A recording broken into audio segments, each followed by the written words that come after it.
Hi, Jacques here, working as a Christian pastor with one thought to help you do life well. There is a popular proverb that says, "One swallow does not make a summer."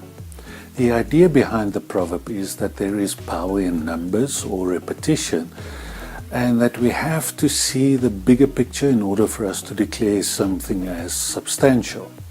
Now, this is true, that one action or event can influence our lives in a significant way. Like, for instance, going to the Olympics. Once you've attended the Olympics, you are an Olympian for life. But for the most part, it is not a single choice or a single victory or a single mistake that define us. That requires a wider shot. When Paul was writing to the believers in the region of Galatia, he used this idea quite often. He spoke about something you might be familiar with, the fruits of the flesh and the fruits of the Spirit. The fruits of the Spirit were nice things like love, patience, kindness, but the fruits of the flesh were things like drunkenness, hatred, vileness, contentions, things we don't normally celebrate.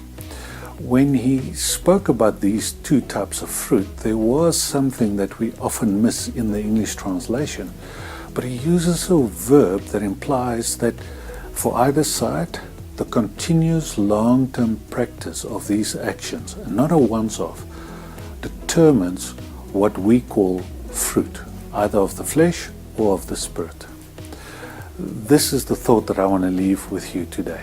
You are not defined by your worst moment, or even by your best. You and I are defined through the consistent long-term choices we make, and that is where we discover tremendous good news. Because you and I get to choose every single day what the flow of our lives would be for that day.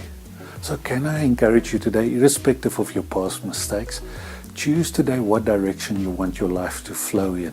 You might not get it all right today, but do it again and again and again and again. And every morning, as you see yourself making those choices, you will begin to create a flow, and that flow will ultimately determine where your life will end up and define you as a person. So, choose wisely, choose the flow of your life. I hope this thought encourages you. I hope it helps you to do life well, to make good decisions today. Most of all, I pray that you and I can meet up soon.